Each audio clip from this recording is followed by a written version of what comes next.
Today's episode is sponsored by romance title Seasoned, written by Delaney Diamond. After 3 failed marriages, Renee Joseph is through with men. She just can't seem to get it right. Then things heat up with her neighbor, Clive.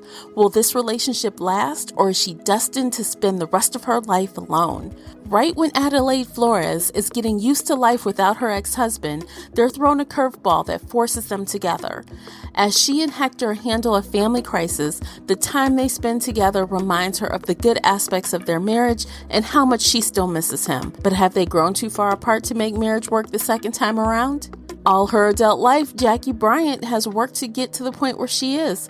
She owns 3 successful boutiques, but there's something missing from her life, and her happiness will depend on the tough decisions she must make when her old lover, Tyson, comes back into her life. Seasoned features 3 women and their love stories. Seasoned is available now from Amazon, Barnes & Noble Nook, Apple, Google Play, and Kobo.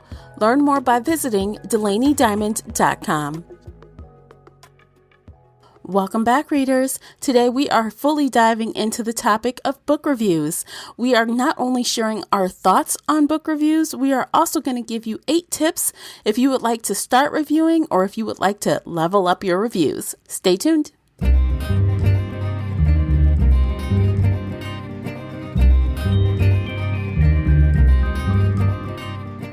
Hey everyone, I'm your host, Tamara Ford, and welcome to Book Chat here on the Shelf Addiction Podcast. If you enjoyed today's episode, please support this podcast by sharing it with some book nerd friends or on your favorite social media space. That will really help me out, and I appreciate you for doing so. The uncut video version of this podcast is available now on Patreon. Join us there for exclusive videos, including this podcast after show, where we get even more candid with our opinions. So if you're at all interested in that, you'll need to come on over to Patreon and sign up. We've got a lot to cover today, so we are going to jump right on in. Joining me is feature co-host Casey from Heart Full of Ink. Welcome back, Casey. Hi, I'm so excited to be here. Yay, I'm glad you're here. We are going to do a deep dive into book reviews. Woo! The good, the bad, the ugly. And plus, we're going to have 8 tips for those that want to write their own book reviews. And you'll definitely want to hang around until the end of the discussion because we have some readers react comments on this topic.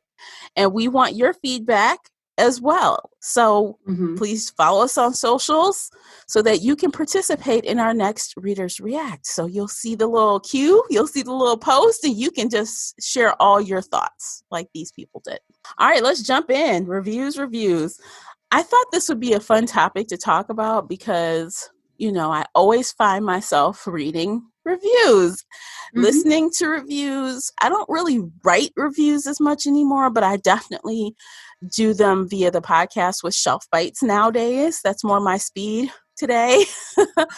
But reviews are still a big component of my bookish life, more than they ever were, even though it's changed for me versus what I used to do as a traditional blogger, I don't know, 5, 6 years ago. So what's your tie-in with reviews, Casey? I started writing book reviews for Literary Escapism 10 years ago.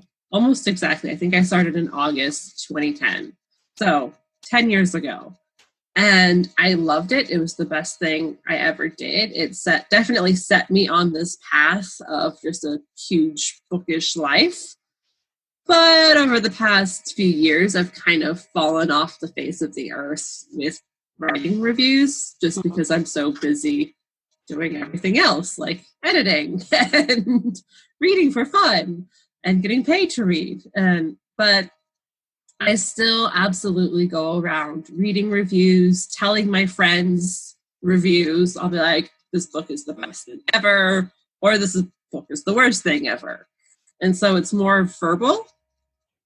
And that's pretty much my life right now. And I feel a little guilty about not going into like Amazon and leaving reviews, but I don't want people to associate me as an editor critiquing books, if that makes sense. Yeah. Like I want to make sure there's this line of, here's Casey, the reader, saying this book is great, and here's Casey, the editor, talking about the problematic issues of this book. Okay. So you've got kind of a different spin on book reviews now than you used to. Kind of like I do though as well. Not as obviously I'm not an editor by any means, but just the process of, which is funny because when I do the shelf bite, I technically kind of write bullet points. So I probably could just write the review, but I mean, bullet points or a review. And people can listen to you talk about it on Shelf Bites for less than 10 minutes. Like, that's an easy way to get a book review. And I just feel like for me, like I know because I am a podcaster and I'm constantly writing and reading anyway, I read reviews, but I do feel like a lot of people don't read reviews like they used to. Like they don't visit blogs. They used to. Yeah, they don't visit blogs with the intent of reading a review anymore. 10 years ago, blogs were everything. Everybody had a blog. Everybody was following blogs. Everybody was reading and writing reviews. And then, society shifted. Social media shifted. We had Instagram come up and suddenly everybody just wanted the pretty pictures with the covers. Podcastings became huge and everybody just wanted to listen while they're doing something else. Because you can't really go to a blog and read a review while you're driving down the street, Yeah. But you could listen to a review while you're driving down the street. I mean, you could, but I'm sure an accident would ensue. Yeah. Please don't ever read and drive. Don't do it. Don't do it. I've seen people reading a newspaper and driving, and I've seen people reading text messages while driving. So, but just don't do it, guys. Don't do it. Don't do it. Yeah, because like Instagram, you mentioned now the book community on Instagram, they're calling themselves Bookstagram. And what you see mostly are photos, pretty flat lays and other things of books.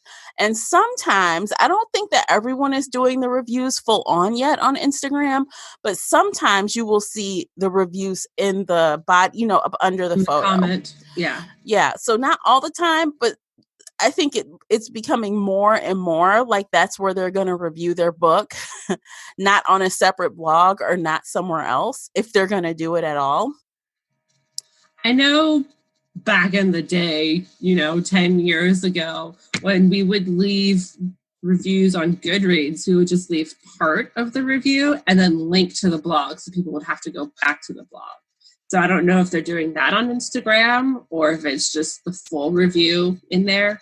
Well, the ones I've seen are the full review on Instagram. Okay. They're not, because you can't link anything in the body. That's true.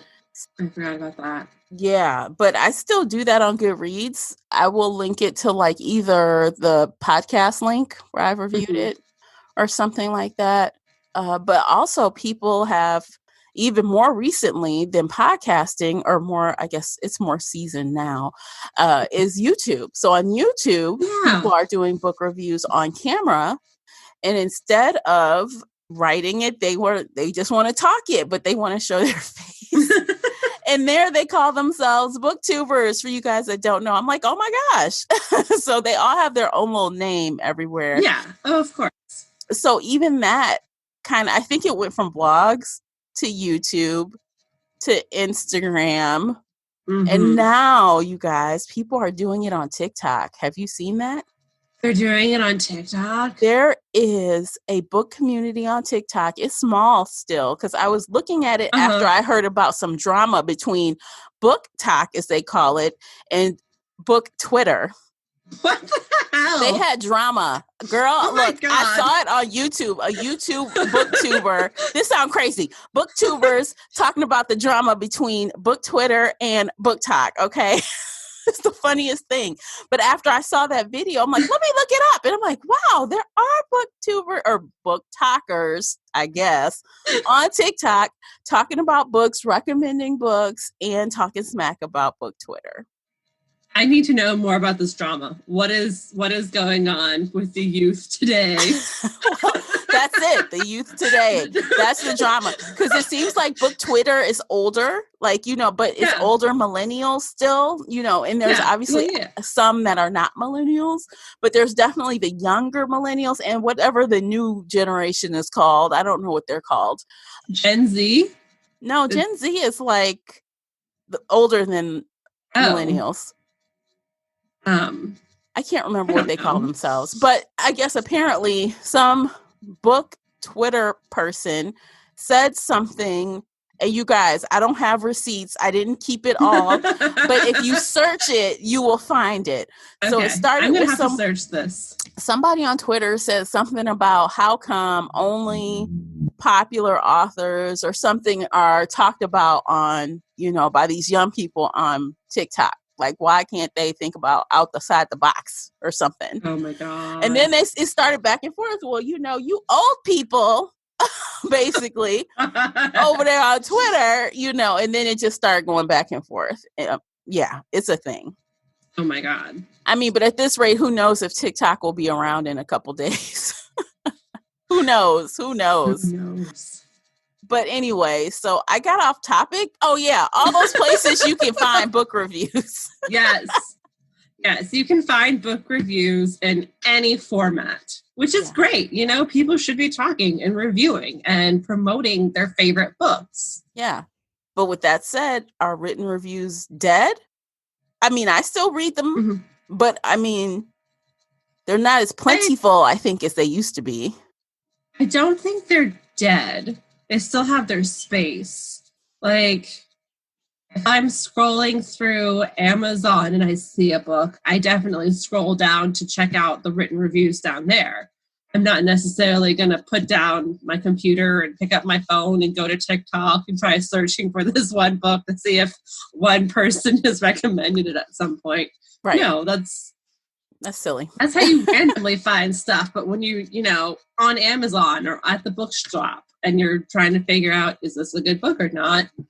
That's when you want a written review. Yeah. And like when you're looking with intent. So for example, if you guys have Patreon, then you will see the buddy read after show. Most of the time, Classy and I look for our next thriller or mystery title, and we will peruse the list, and then we go through the process. We're like, oh, whoa, somebody on Goodreads said ABC. That's crazy. It was like, we'll kind of filter using written reviews. So when you're looking with intent, sitting at a computer, written reviews work best, I think. Absolutely, yeah. But when you're out and about, just scrolling through social media and you see somebody saying, hey, I just read this book. This is the greatest book ever. That's when I flag it. And I'll go to my Goodreads and add it and be like, I trust this person. I know they usually have good taste. Yeah. I'll check this book out later. Yeah.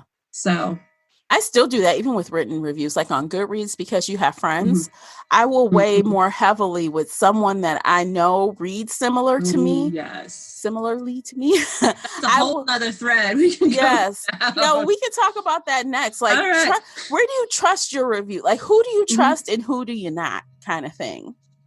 Well, I trust you. I trust all your reviews because we've had, 3 years now where you and I are usually on the same page about books. Yeah. With all of our series, you and I are usually right around the same rating. So if you say a book is good, I'll be like, yeah, no, I'm going to read it. Yeah, I'm right there with you. Yeah. But we have 3 years together of this. We've built this trust, so to speak, or whatever to call it, of reading together. If you were just a random person on Twitter saying, hey, this is a good book, I might look at it, but it won't be at the top of my reading list. I might, not ever get to it. Yeah, I hear that. But when I think about Goodreads, for example, I don't have a open thing on Goodreads. You have to purposefully friend me on Goodreads. And if I friend you, I've looked at your profile. So I'm not going to I'm not really friends with authors on Goodreads. I don't do any of that stuff because I want people who have similar shelves to me. I won't if one of my friends on Goodreads says something is good, I'm not going to take their word and just run with it. But it does weigh more heavily than just the random public review that I read. And I'm not going to, Oh, yeah. No, Goodreads, I only usually read reviews by the people I'm friends with because most of them are fellow book bloggers that I friended 10 years ago. If I ever do scroll through the giant community reviews, it's usually because I want to find something funny about that book, not because I want to read it. Those reviews are hilarious sometimes, though. Yes. Some people are so snarky and just so over the top, and there's always gifs and memes and, you know, crazy shit going down. And if I just like need my popcorn and wine and trash for a night, I might do that. Let's just scroll Goodreads for shits and giggles, because it's hilarious. It's hilarious. And it is. And, you know, not to be funny, some of those public reviews have made me not want to read a book. Like, because they go in, and a lot of them, they don't care. They tell, you know, they do put the spoiler tag, but if you dare open it, they go all in. Yeah. They don't care. But there are some good ones. Like I've seen years ago, there was this young adult book that came out that was essentially Twilight, but in Ireland. Like it had the same plot line, and the Goodreads reviewers were literally breaking it down and saying, here's a paragraph from Twilight, here's a paragraph from this book. There's only 2 words difference. And like it became this huge drama because, you know, this person basically plagiarized Twilight, but put it in Ireland and, you know, got traditionally published. Yikes. So that was a good Goodreads review time, you know. Exposing people. I mean, expose them. I haven't seen anything like that recently. Yeah. But again, it's been a decade that I've been on Goodreads. Goodreads is so old. It's so old. It has never changed once in the last 10 years. Not even a little refresh. It's not like the same old poor, you know, user experience. I mean, it's just not pretty. And I think that's why so many younger readers are not on there. Yeah. Oh yeah. So we need a good new version of Goodreads. Yeah, indeed. Yeah. But also, I did want to mention when it comes to trusting reviews, and I think we mentioned this before in another discussion, but I can't remember where, but I want to bring it up here because it applies. But I don't trust celebrity reviews. I do not. I don't care if Oprah likes it. Usually me and Oprah don't get along with our book review, what we like. Oh, no. If Oprah says it's good, I'm like, this shit boring. And I mean, I love Oprah, but I just don't trust her reviews because I'm not even sure she actually reads the books. Same with Reese Witherspoon, all these celebrity book clubs. I don't trust it. And then people are giving these blurbs. I'm like, you know, you read 2 chapters, maybe, or that's your best friend or something, or your publicist said to do this. Right. And I also don't really trust author reviews because of that either, because they are they're like friends in friend groups. So, so this group of friends always give blurbs on each other, and you really can't trust if it's good or not because that's your friend. So I don't really trust those either.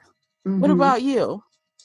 Many, many years ago, you know, back when I was in high school, before I started reviewing, I naively believed that, you know, an author review on the cover meant that they read it and they loved it. And then over this past decade, I've slowly realized that that's not true at all. I also, back in the day, didn't realize this, but an author could give a fellow author one like blurb for one book, and then that same blurb could be used on every cover of every other book they ever write. You know, so it's not just specifically this book being blurbed. It could be like, somebody says she's great, and then she's great comes on every single cover. Wow. So they're not even talking about that book. No. So shady business, man. Shady biz. It's marketing. It's, you know, so it's like you can't even really trust marketing. You know, we talked about blurbs and stuff before, you can't even trust that half the time. I just did a shelf bite, you guys, I swear. And I felt so bad about pointing it out, but I had to do it. The blurb was clearly written before the book was done, or it was on a previous version, or they didn't read the book, because there were things that are not true in the, like, okay, like the biggest thing is like the blurb says, that the main character goes to help her aunt in her tea stall in a market. Her aunt owns a tea shop. Not in a market, not a stall. They talk about her opening this shop, all the process she went through to get this place, God. I mean, the author goes so far into the development of this tea shop, and then the blurb talks about a tea stall in a market. Mm-mm. In a market? Mm-mm. No, that's completely wrong. No. Oh, I didn't call out each thing, but if you read the book, you know instantly what was wrong in the blurb. Yeah. But since I sent the review to the publisher, they may go on Goodreads and change the blurb. I hope so, because I mean, I like the book. I mean, but I got to point out what you're reading here is not really what you're getting. Yeah. So I got to do it. I'm sorry. I cannot, like, in good conscience, just ignore it, especially if I'm reading the blurb to you, to explain it to you. Yeah, no, you got to point out shit like that. I'm a stickler for those things.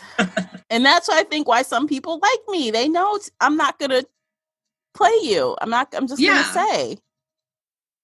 So. And that's why I trust your reviews, and why I know if you tell me, hey, Casey, this book is really good, read it, I'll go read it. Like, no questions asked. I won't even read the blurb. I'll just be like, oh, yeah, sure, hand me the book. I'll start chapter 1 right now. Oh, I'm so honored. Oh.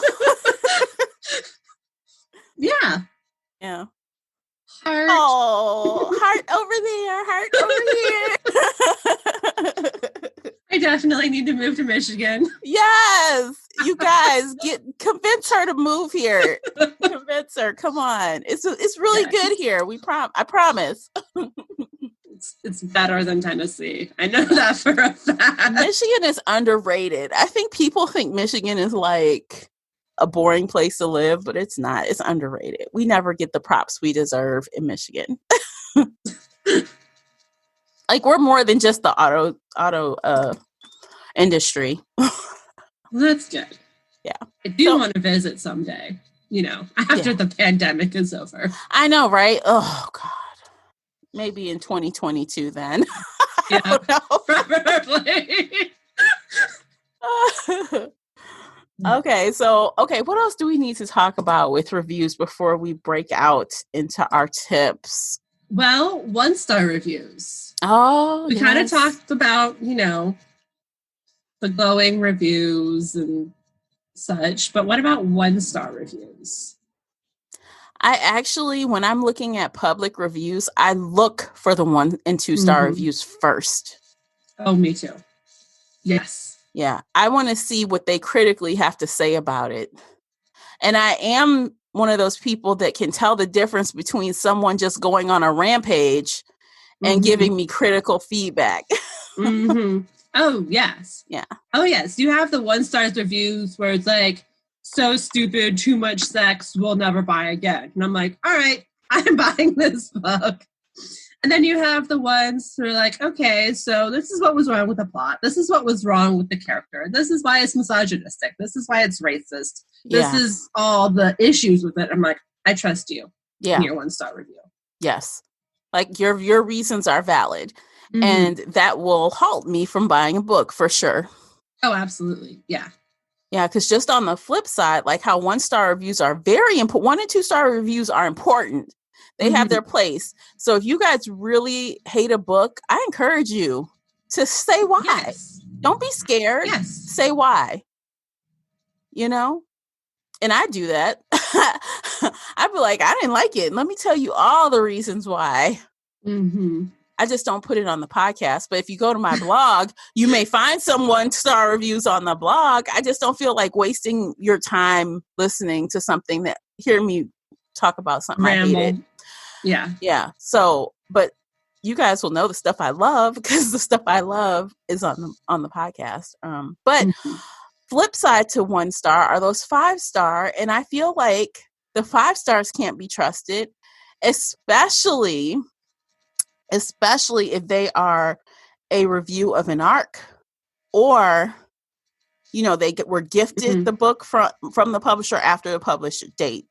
Not all, yes, not all people, but some people don't know how to give an honest review to something that they were given because they don't want to hurt anyone's feelings.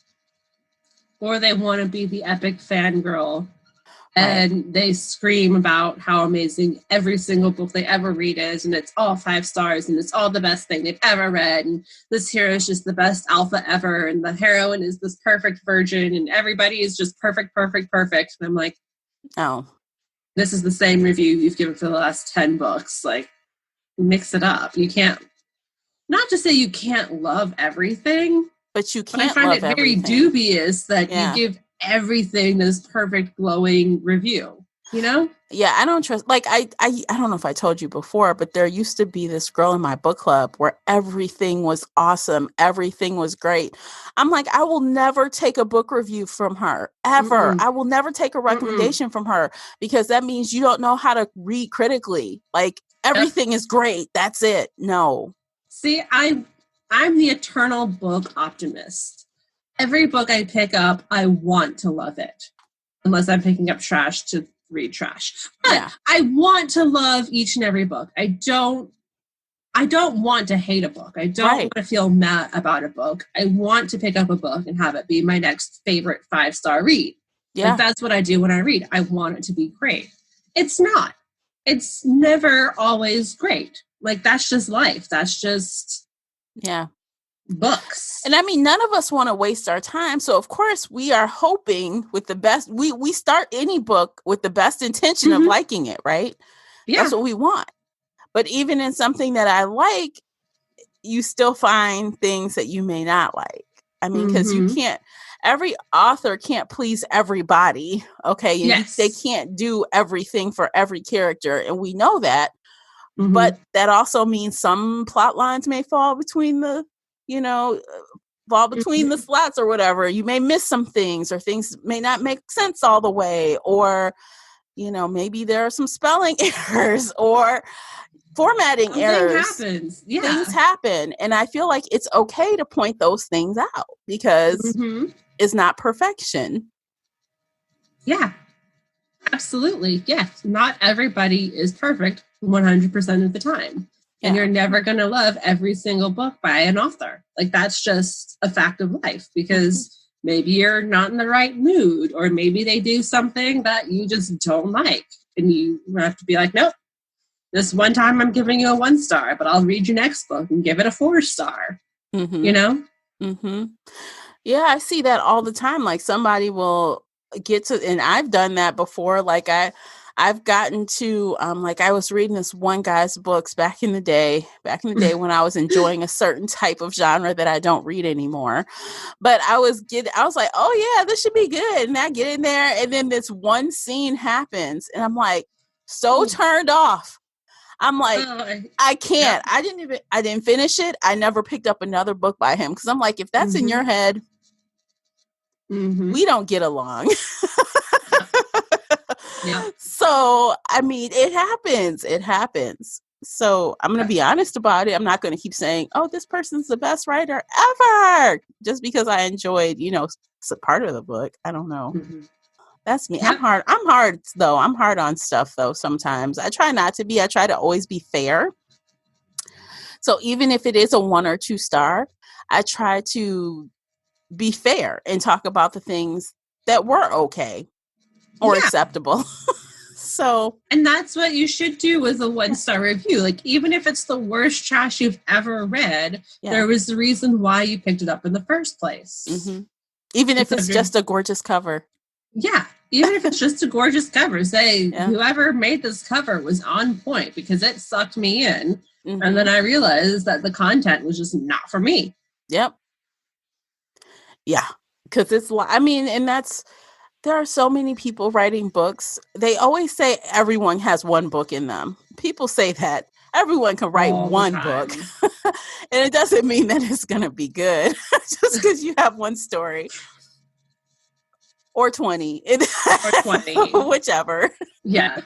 Fun times, guys. Oh my gosh. Okay, let's see what time it is. Maybe we should take a quick commercial break. Yeah. Time to hear from our sponsors. And when we return, we will share with you guys our 8 tips in case you're interested in writing book reviews, or you've been writing book reviews, but you think you want to level them up. We've got some tips for you. And we will also share the Readers React as far as what other people think about book reviews. So stay with us. Yay! Big Mac, Chicken McNuggets, no, Big Mac and Quarter Pounder with cheese, or Filet-O-Fish. You'd be doing the same thing if you were at McDonald's, because you can choose not just one, but 2 of your favorites for just $6. Tasty Big Mac, crispy 10-piece Chicken McNuggets, juicy Quarter Pounder with cheese, or savory Filet-O-Fish. Enjoy 2 of your all-time favorites for just $6, if you can decide on the 2. Prices and participation may vary. Cannot be combined with any other offer or combo meal. Single item at regular price. Today's episode is brought to you by the Shelf Addiction merch store. Check out all the bookish t-shirts, notebooks, mugs, and more. Don't miss out on these original designs, perfect for any book nerd. Support the podcast and visit shelfaddiction.com/merch and pick up your next favorite bookish item. All right, welcome back, guys. We are going to share with you 8 tips to help you become awesome book reviewers. Woohoo! Okay, we'll go back and forth. Casey, you start with your first tip. Okay, so my first tip is be honest but nice. So, what did you like about this book? What did you not like about this book? Be honest, but don't rip it to shreds. Don't call it trash fire. Say at least one nice thing about it, even if it's just, this cover was beautiful. I love the cover, but the content was not for me. That's fine. That's a great review right there. Yeah, I agree with you. Be honest no matter what. No matter what. I don't care where you got the book from. I don't care if you pay for it or not. Be honest, please. Your book reviews become so much more valuable when they are. Yep. Okay, my first tip is do not spoil major plot lines or plot twist. Even if you are not the non-spoiler reviewer, leave those out. Okay, because if you're reading thriller or mystery or even like some fantasy, don't tell the cliffhanger. Don't do it. Yeah. Just don't. Do everyone a favor. The murderer was so-and-so and I didn't see it coming. Like, don't spoil it for everybody. Yeah, I mean, I do feel like discussions are different, but if you're doing a written review and it's on a page somewhere on Goodreads or Amazon, leave it out. Just leave it out. Yes. No, if you're having an open discussion with people who have read the book or say they want spoilers, that's fine. That's totally different. That's when you can spoil everything. Yes. But if you're leaving a review like on Amazon or Goodreads or wherever, Instagram, TikTok, booktubers, whatever, don't spoil it. Yeah, definitely. Because that's the worst. So my second tip is never attack the author. Just don't do it, guys. Just, again, be honest but nice. Yeah. The author is separate from the story. If you hate the story, don't say, I hate this author and hope they die. Like, no. Don't ever say that. Not that. Don't do that. Stop it. Yeah. Critique the book, not the author. Although sometimes I got to be honest, I have a problem. We talked about this, I think, a couple episodes ago when we were doing a topic. I have a hard time separating sometimes the author from their work. So if the author does something bad, I stop reading the books.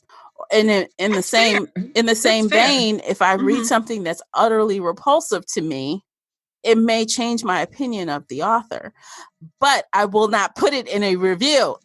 Yeah, no, that's fair. If they do something that you just find so reprehensible and you just have to be like, nope, I can never read your book again because this character did this and that goes against everything I believe in, that's fine. Yeah. And maybe you could put that in a book review, but just don't attack the author. Don't be vicious. Don't be a bully. Don't be a mean girl or whatever. Like, just don't critique and review the book. Keep it professional, you know? Yes, professional. Yeah.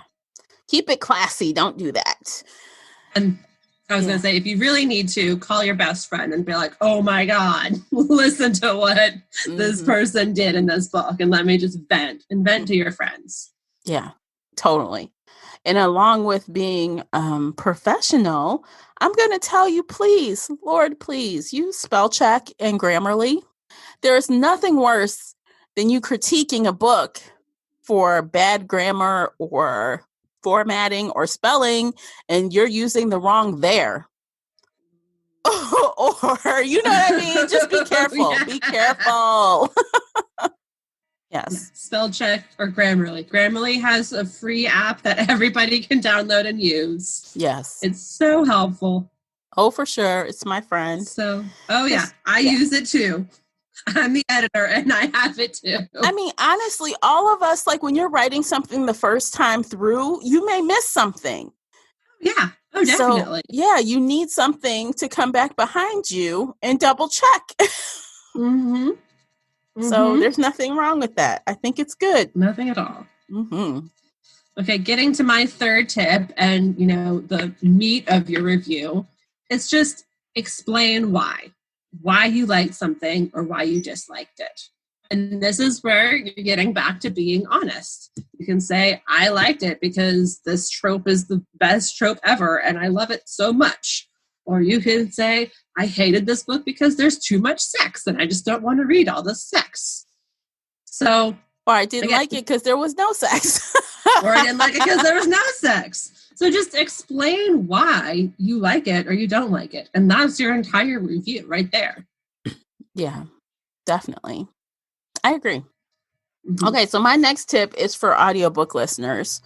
I think sometimes people forget this, but it's kind of imperative to an audiobook. When you're listening to an audiobook, you have to address the narrator experience because that adds or takes away from the book. Don't forget that. Oh, absolutely. Yeah. Like the book could be okay, but the narrator's voice could be annoying or something. Or the book could be not that good, but the narrator is so good they helped it out. We want to know that. Yeah. So. Oh, yeah. And the narrators want to know that too. This is their job and they want to know if there's something they can improve upon. And I feel like they might be more open to reading reviews because the book isn't their book.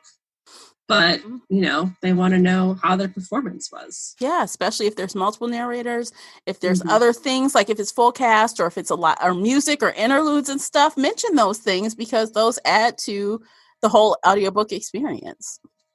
And the audiobook experience is so different from picking up just a regular book off your bookshelf. Yeah, for sure. So different. You have to talk about that. All right. So my final tip is use comparables.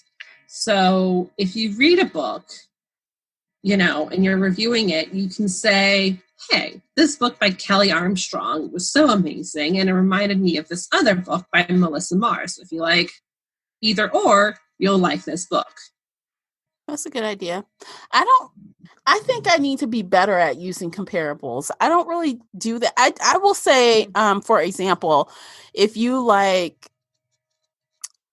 extra spice with your reading, or if you like bad villains that are unredeemable, and I mean, I'll use that, but I won't say if you liked X book, then you'll like this book. But I've seen it done well a few times, and I can get behind most of them. It's just easier in a review to be like, okay, yeah, if you like this genre, or if you like this trope, or if you like this style of writing, or these books, then you'll like this book. Yeah. Comparables are good. Helps. Either way, even if you don't have like literally the book title.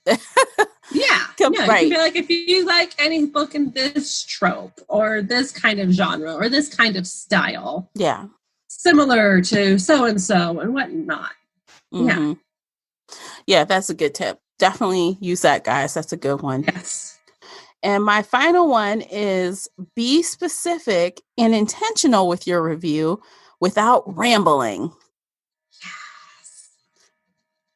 Yes, Lord, no one wants to read 5 paragraphs and you're like, what was the point exactly? Yeah, what exactly are you trying to say? Sometimes less is more. Sometimes less is more. And you don't have to write a really long review for it to be impactful.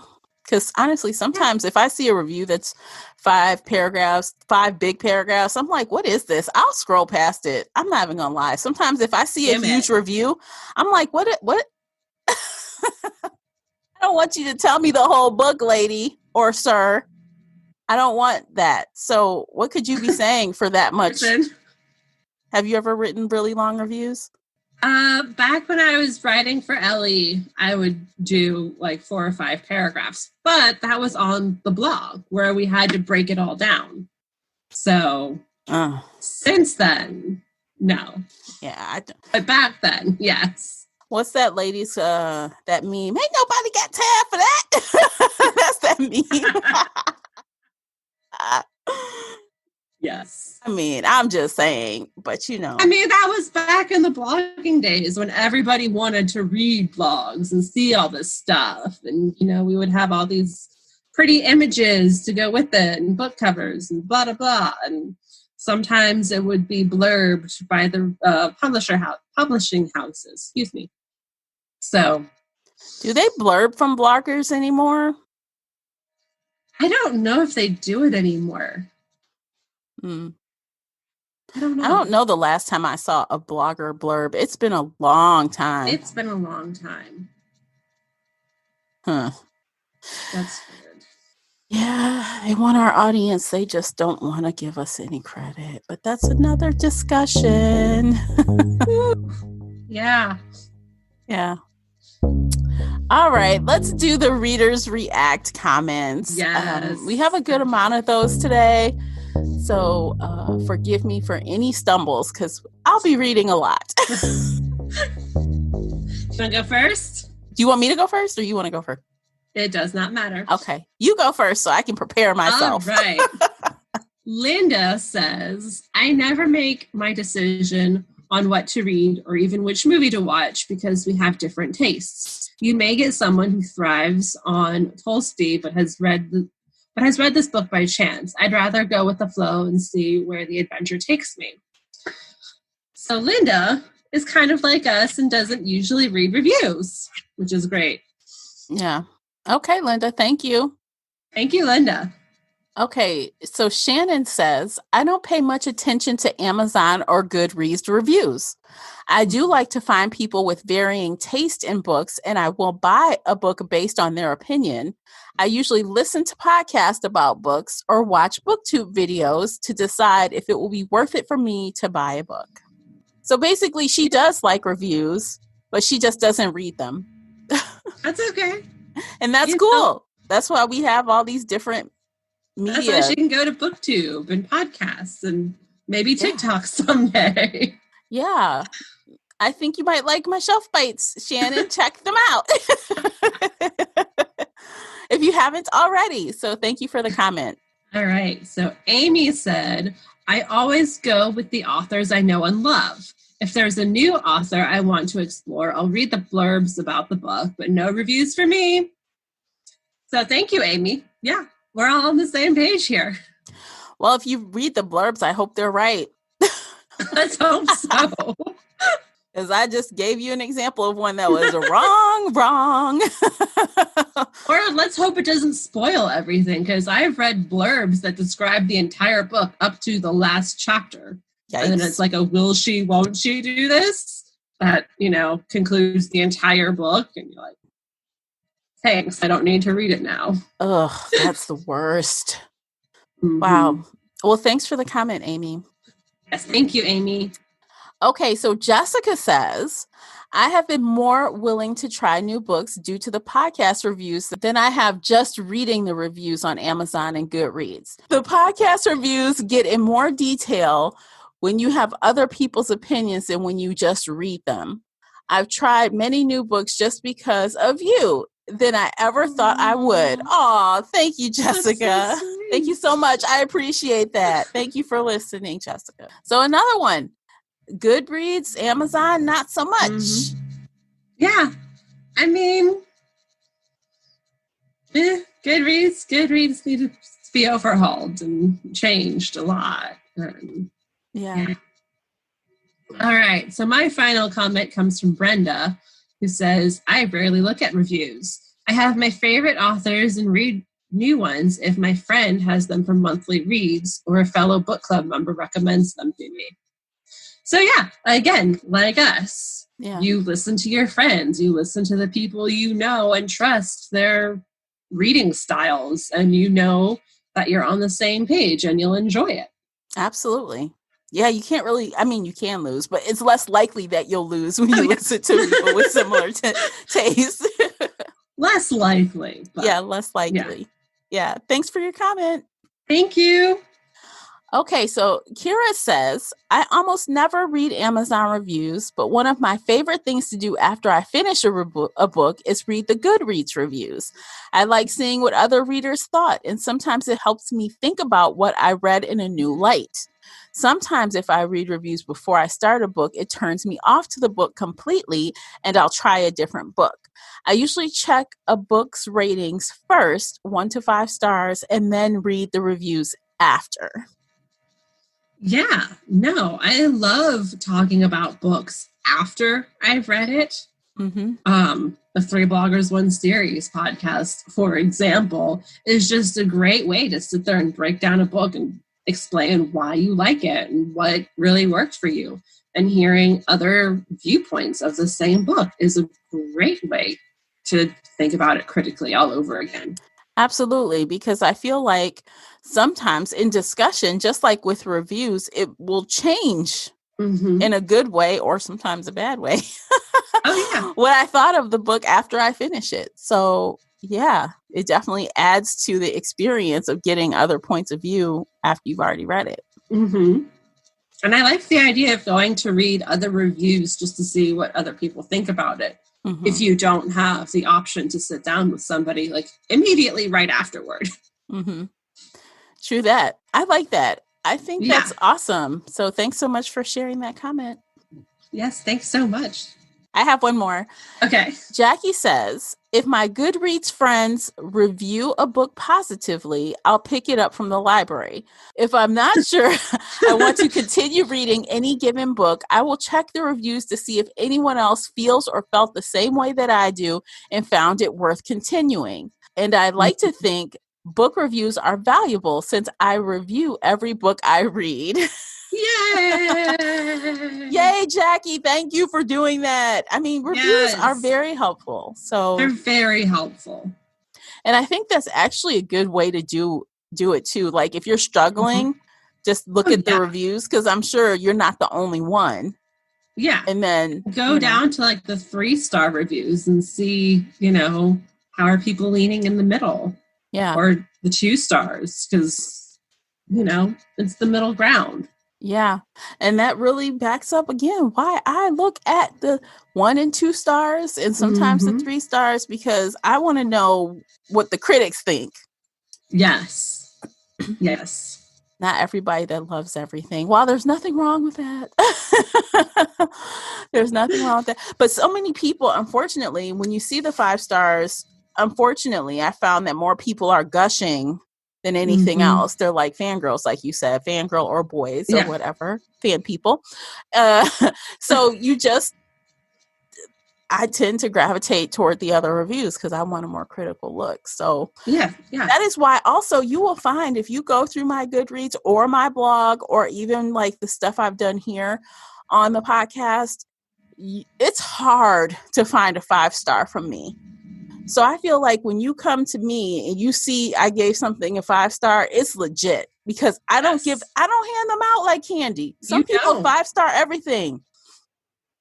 No, you got to earn it. I mean, I better be head over heels in love with that book to give it a 5-star. Yes.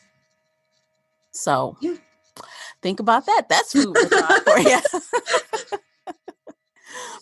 So thank you to everyone that commented and participated. Thank you. Yes. And of course, if you want to participate in our next one and give your 2 cents, definitely make sure you're a part of Shelf Addiction Official or follow us on our social media so you won't miss those prompts. Yes. Lord have mercy. Oh, Casey, are we done? I think we're done. All right. All I want to say is reviews matter, guys. If you choose to write a review, use your power for good. Yes, use your power for good. Be honest. Yes. But kind. Yes, all those things. Explain why. Yes, all those absolutely. Things. All right, well, that is it for today, guys. And if you'd like to talk with us about this topic, you can find us both in the Shelf Addiction Official Facebook group or all over the internet. You guys know where. All the links are below. So thanks for joining us today. Take care. And until next time, happy reading. Bye. Bye, guys. If you enjoyed today's book chat episode and would like to show your support, there are a few things you can do. Head on over to Apple Podcasts and leave a positive 5-star review. You can follow me on Twitter at Shelf Addiction. Most importantly, you can share this podcast with friends and family that enjoy all things bookish, including author interviews. Thank you for listening, and until next time, happy reading.